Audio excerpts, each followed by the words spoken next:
Hi everyone, Jules is here, and I have my co-host Jan, and we have a special guest today, Luc.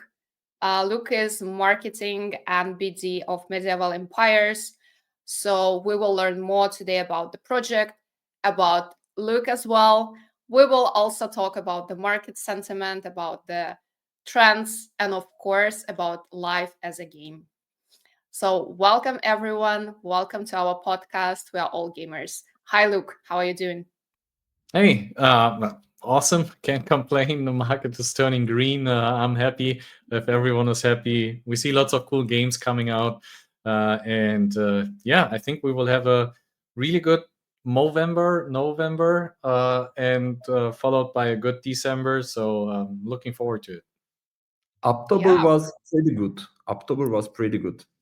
Yeah, and now Moon, In the how October. they call it, Moonvember, I think, and then oh, followed by Moonweather. Yeah, yeah. November. makes Yeah. sense. What's gonna be for December? Pumpcember. I'm not sure. That's I something. hope not December. December. Oh I no, hope please not. no, no, Oh. no, not ready for it. Yeah. No, not ready. Not ready. Okay, John, how are you doing? How is your life? I'm doing great. Thank you so much, Jules, and welcome, Luke. And thanks so much for your time. Yeah. Always. Yeah. Okay, let's start. First of all, Luke, we would like to know more about you, about your position in medieval empires, about how you ended up in gaming space, in a Web3 space especially. So yeah, go ahead. Mike is yours. Yeah, how I ended up here? Good question. I was 15 years in the military, and then I thought I'd do something different. So I switched from. So there was a decision in my life where I said, like, do I become a full time or like a long life soldier, or do I do something else? And I decided to do something else where I can sit at home all day and look at charts and play games. I mean, it's like maybe 5% of my days playing games.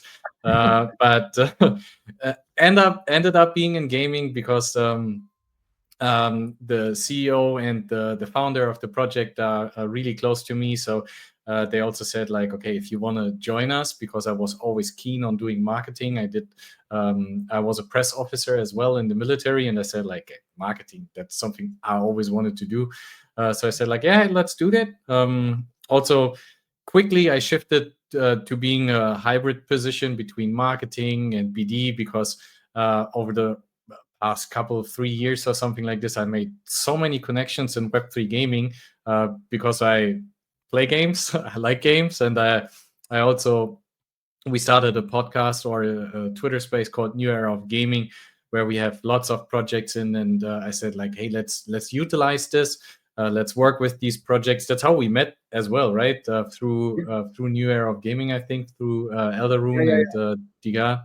So it was just inevitable for me to do BD as well. I mean, gaming. Always played games, always been addicted to games. So I thought, like, yeah, marketing for a game, utilizing my network as well. And that's why I'm here since 2.5, 3 years now with Medieval Empires, and never changed. So basically, I think I even created the socials for Medieval Empires. So I was the first on board. Okay, let's move a bit to our gaming side. Look, as I understood, you're like real gamer. Tell me, please, like three your favorite game from childhood and three your favorite game that you play right now. Uh, So favorite games, I always have to mention Mario Kart. I have my console still here, my Super Nintendo and the NES. What was it? Not the Super Nintendo, the normal Nintendo. So it was Mario Kart. I would say from Kirby, the game Mario. What is it? Smash Brothers. And if I have to, and I was addicted to World of Warcraft. Like I played it for 4 years straight, I think, every day. But then Wow. I joined the military, and I didn't have that much time anymore.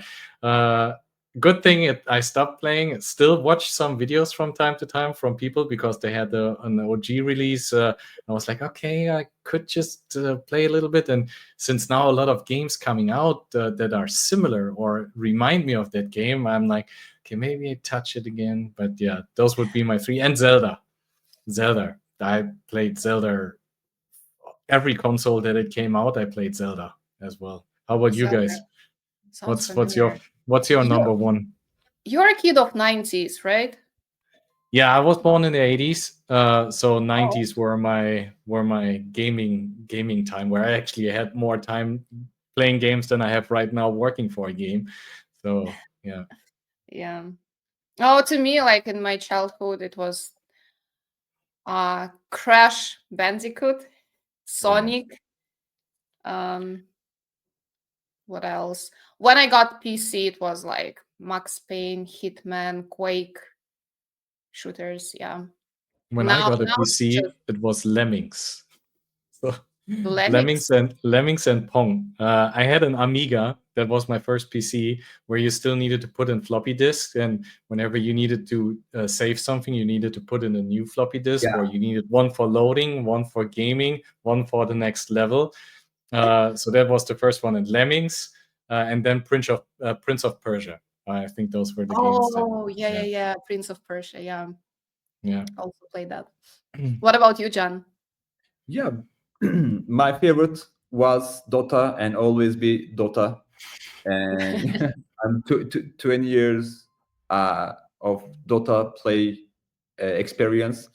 Like I started definitely 20 years ago with really, really old version. And right now I'm still continuing to play Dota. And Great. hello to my Russian, Ukrainian friends on the Dota.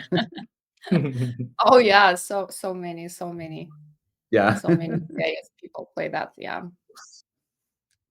Yeah. Currently I don't have much time to play, but I'm just casually punching people in GTA. Oh yeah. Your favorite, well, GTA, and you are probably waiting for GTA 6. Yeah, for sure. I mean, I just finished Silent Hill. It was a good one. Again, it's just because of my childhood, because I used to play that, and I was like, okay, I need to do that because I was playing that all my childhood. It's like the feeling, right? Yeah. Feel again like a kid, even though playing those kind of games where you have to kill with so much blood. That's my childhood. Yeah. Okay. Let's move to the next question. Actually, that's kind of very very useful to me. I'm also a marketer, but also for John because he's developing like many two projects in the gaming space. uh Luke, so how do you actually stay on top of trends? I mean, marketing trends, and especially in gaming industry, and especially in Web3 gaming industry. That's like super complicated. Yeah.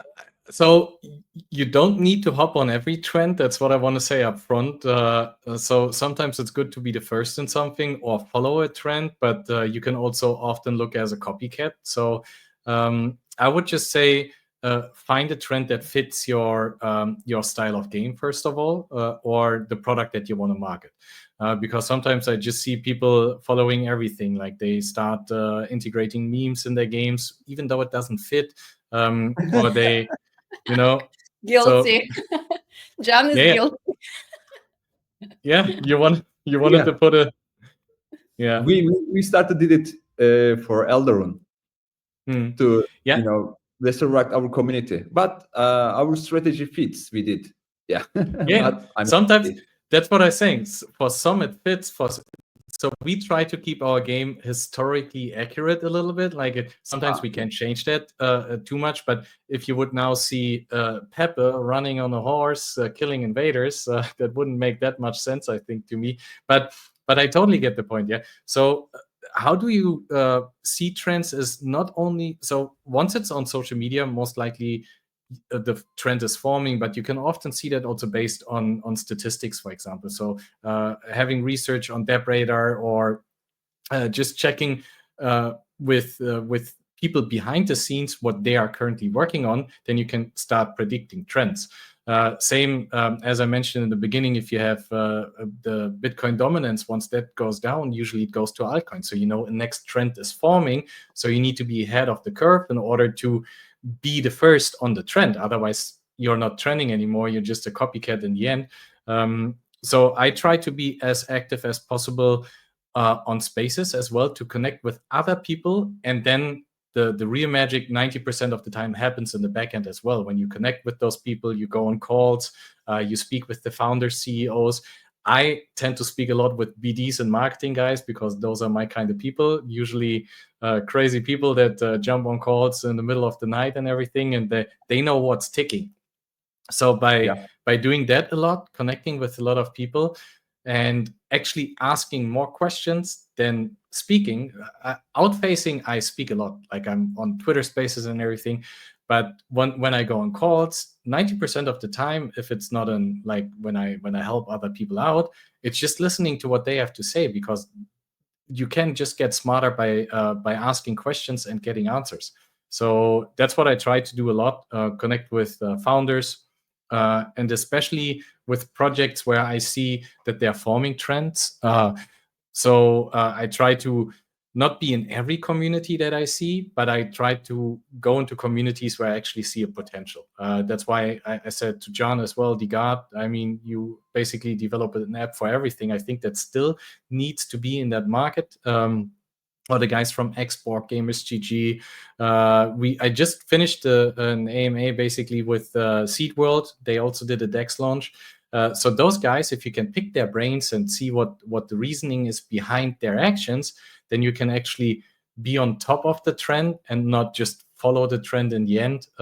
And yeah, I mean, we did a Telegram game over a year ago already. So we try to be. Sometimes you don't fit 100%. You're too early with that. But besides that, I rather want to be the trend than just follow the trend all the time. And we have a couple of things in store where we think we could be the trend. But yeah, let's see how this pans out.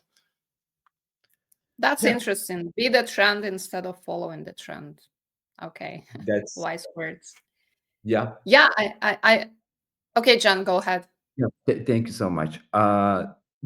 Did you guys play Age of Empires? Never. Of course. Really? I mean, yeah, our game is close to that as well. So I played Age of Empires. I think what was it, Anno 1600?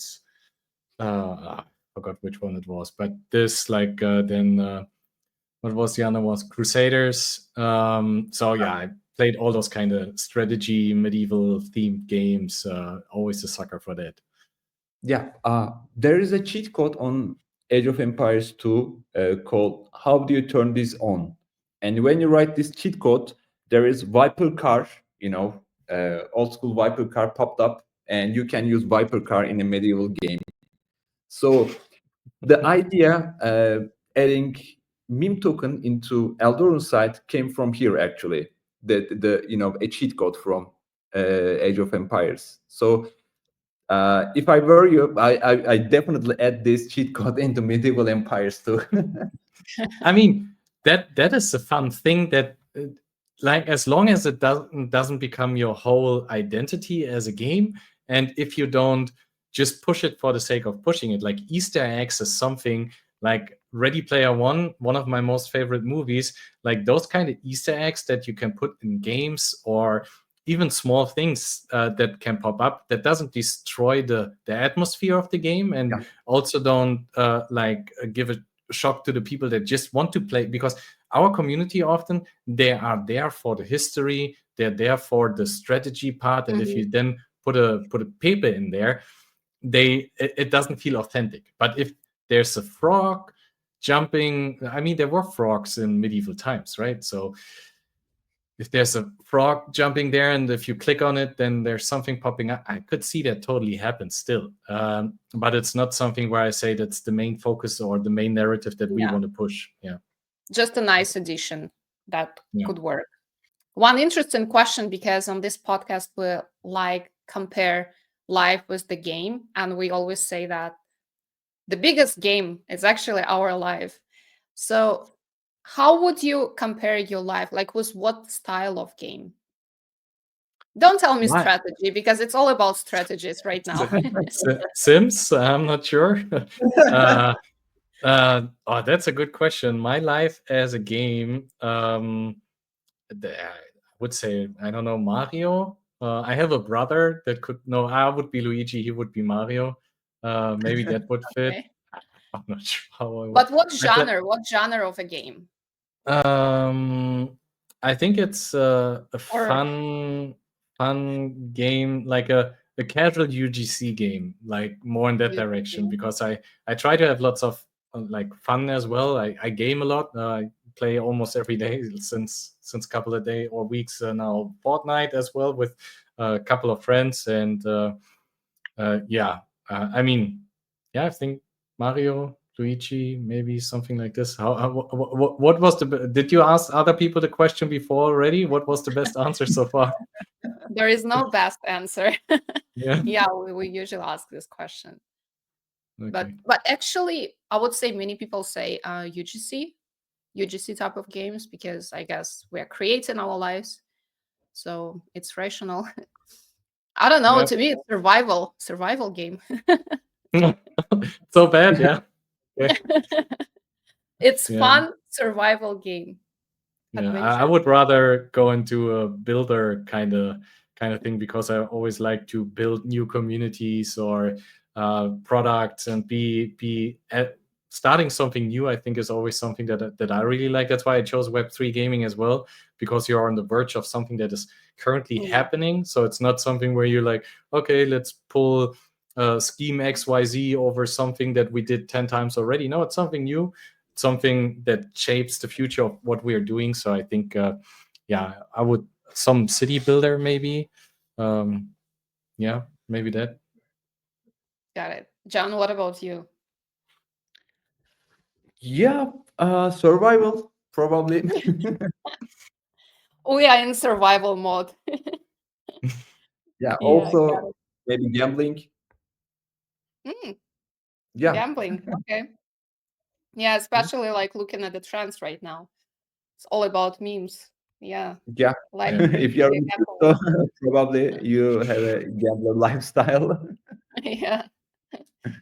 Okay. Another interesting question again is like life as a game. About skills, because in a game we have different characters with different skills. So what kind of skills you would like to have in life? I mean, let's do one real skill that is like real in life, and one is unreal, Hmm. something magical. I don't know. I think teleporting. Let's start with this. That's a skill That's that I would like. boring. That's boring. Many people Yeah. say that already. Really? Because I often tell my wife, like, how about we just we've been on the Maldives, for example, and we always say like, okay, now we're sitting on the couch in the evening, how it would be to teleport back to the Maldives for just the evening, like, so that would be something. But real life, I would love to, like, I think coding is something that Hmm. it's hard to master.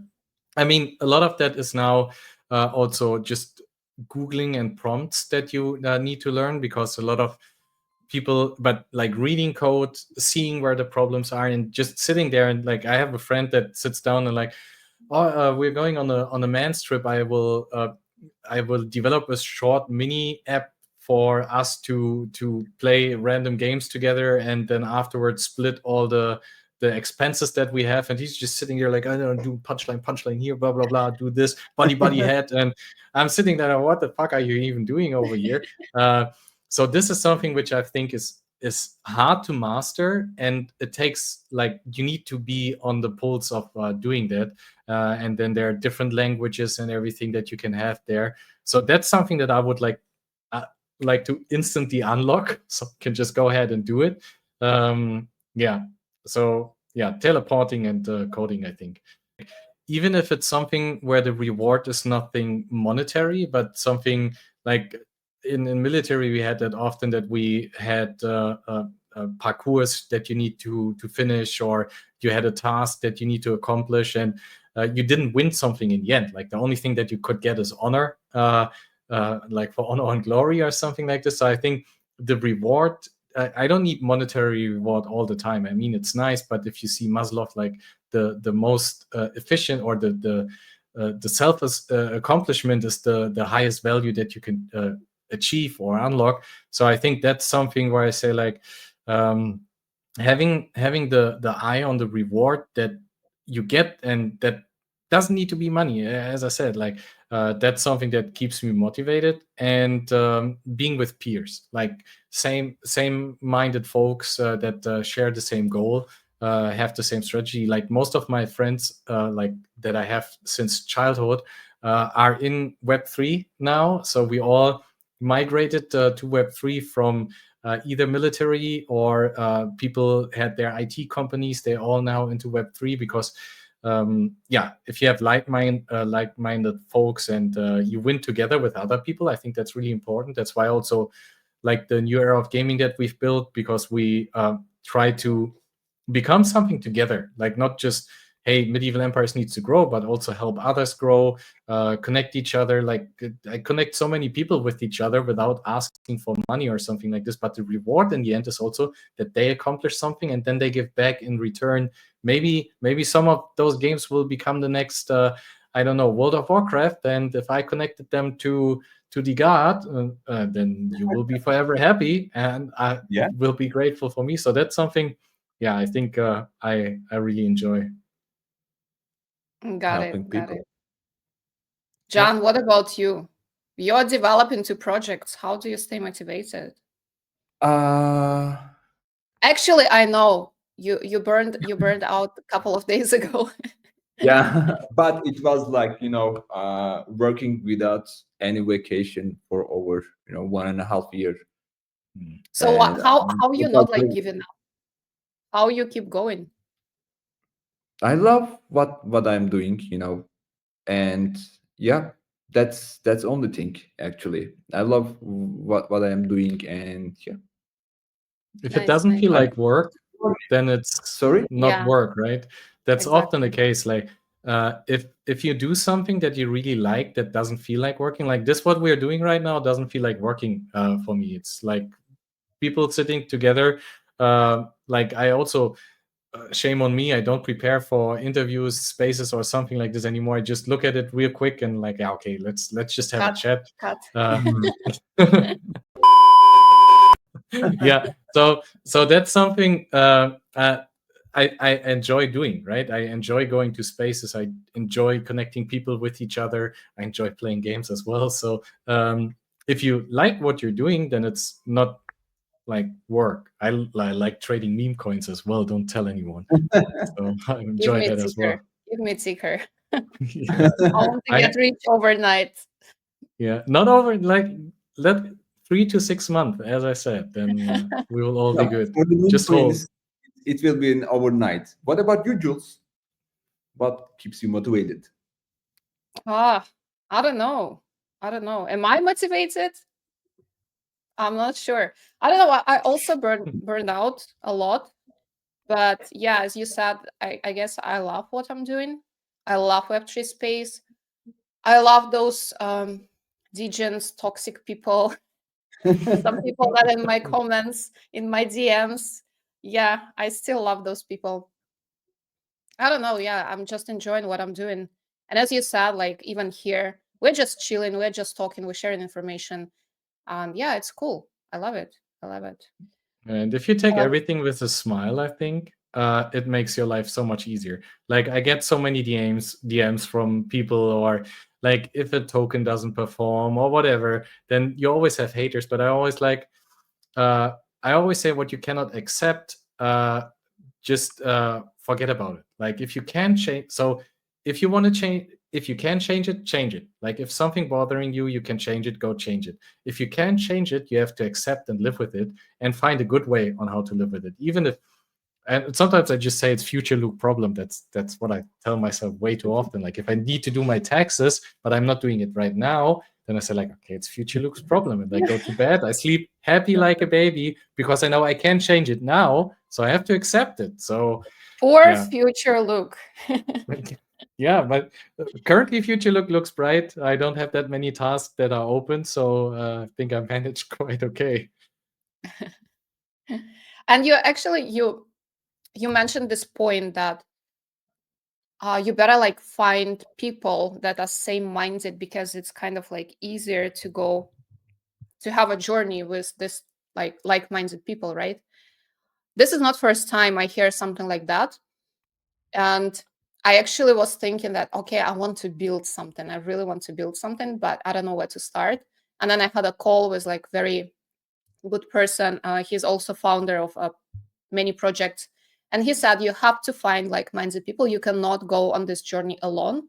You have to find friends. So question to you, where to find this like-minded people, where to find friends if you're like super antisocial, where to find those people? That's a good question. Like usually either you grow up with them already. So as I said, my network is also a big chunk of it. It's just friends that I know since years. But I always say focus on one or two communities where you see the decent people actually like that you really vibe with, and then just deep dive into those guys. So that's one thing. Or spaces, as I said, like spaces for me. I've like in our space, New Era of Gaming, Rasmus, my co-host, he's been there on the first call that we have until now. So since 2 years, we are hosting those spaces together. Then QuickSwap, Darren, like he joined as well. I can't get rid of him. I don't want to get rid of him anymore. Now we're playing games together almost every night and everything. So just by going out there, and even if you're not the most outgoing person, we also have people that are more quiet in our space, but they just tend to they stick with us. They come back every time, and then you get used to them at a certain stage, and then you become friends. So and then find things that you can do with them, even if it's on a smaller scale. You don't need to partner up with everything, every project, everyone, but just showing up from time to time helps. Like I joined so many spaces just as a listener, even though I don't have time to speak or something like this, just to show my support.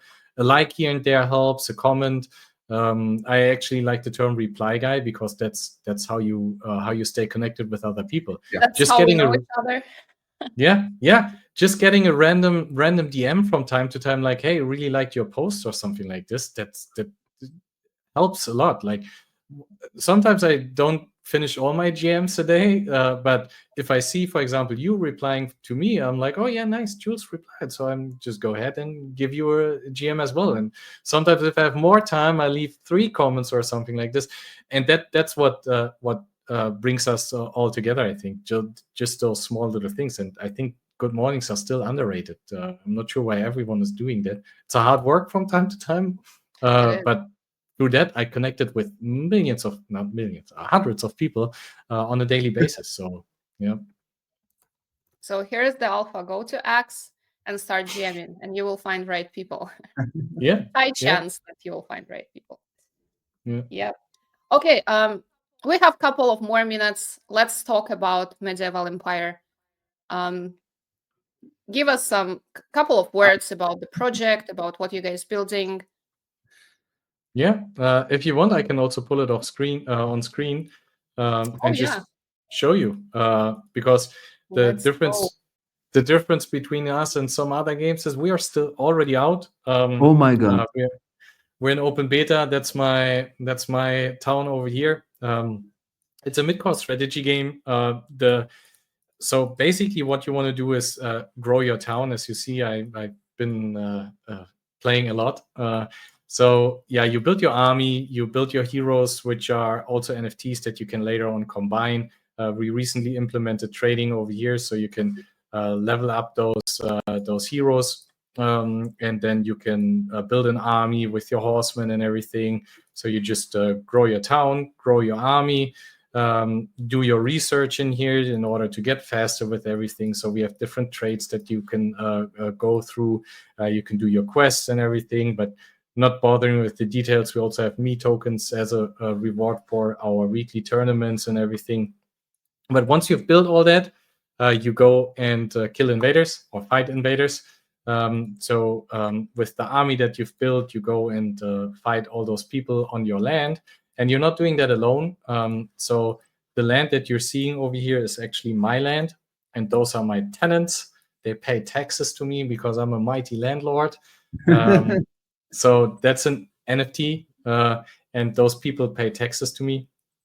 And then you fight over here, and like this is just my land. That was my town, and above all of that, we have the whole world map. So far, we're still in North Ankara because that's where we started. That's how our journey started because it fits the theme that we have.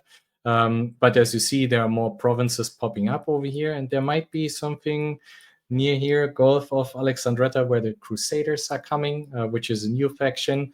And as you see, there are different tiers of land that you can get into, and there's a whole economy behind it with prestige on your land. So the more prestige you have, the more things you can do on the land. And you have different kinds of unlocks. You get more units, different kinds of units. The game is growing, and we've putting out feature after feature because now we're on open beta. It means we tested the economy; it's working. We tested since forever, also with the landlords that we have. So we did the land came out. I think it's a year ago. Would need to check when exactly, but been a time. We are fully integrated with Immutable, so Passport, easy login. You just create your wallet if you don't have one via Google login or Apple. Then you directly jump into the game. That's a big focus, onboarding Web2 users for us as well. And That's interesting topic. How do you onboard Web2 users? Right now, I think I'm in the south of Ankara, so maybe that fits. So maybe you're on my land and you don't know that, right? Because that's my land over here. Maybe that you gotta pay taxes. Yeah, I'll send you the bill. I sent you the bill. But that's automatically done, so you can claim your taxes over here then, and you can also claim the me tokens that the people on your land, if they are active and they win in tournaments and everything, you can, as a landlord, decide how much tax they should pay to you. So you can set contracts over here and say how much they should pay you. That's the beauty about the land, and that's how it's going. Pretty easy. Like download the game, next finish, and you're in. There's no showstoppers, no nothing. Free to play. You can mint units now. That's what we recently implemented. So we have a trading post over here where you can go in and mint those units, put them on a blockchain, trade them on a marketplace, that's the game. Okay. Okay. I guess we can wrap it up here. Just the last question: how do you see the future of Web3 gaming? Bright, as bright as it can get.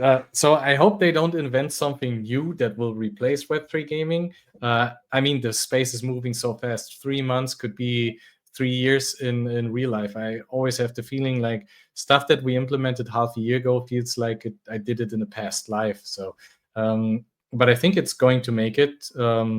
Ownership is something that makes total sense. Also, if you see Off the Grid, for example, performing really good, and that like there's so much new things that you can check out. And every day that I log on, I'm like, oh, that's something cool and new that you could do in the game. So I think it has a bright future. We just need to wait a little bit, and then we're good to see games that replace the old school games that I will still continue playing because I like old school games. So. We all do. We all do. Okay, Luc, thank you so much. Thank you for your time. Thank you for joining the podcast.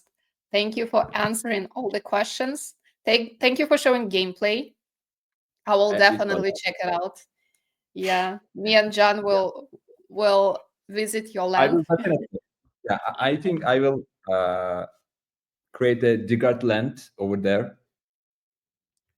Yeah. Oh, can we do that actually? I mean, you can get a land from the marketplace and call it Digard land then. But yeah, we can actually work something out that you guys can get your community going or something like this. We Yeah, will figure we definitely something out, and then you can become one of the mightiest clans in medieval empire. So we're we are the really looking guardians. forward.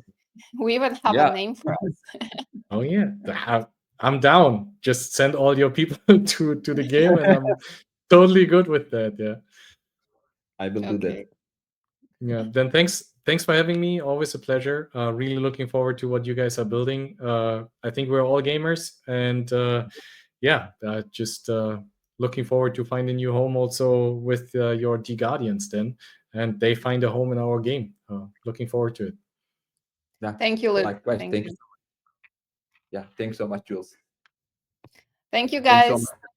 See you on the next podcast. We are all gamers. Bye bye.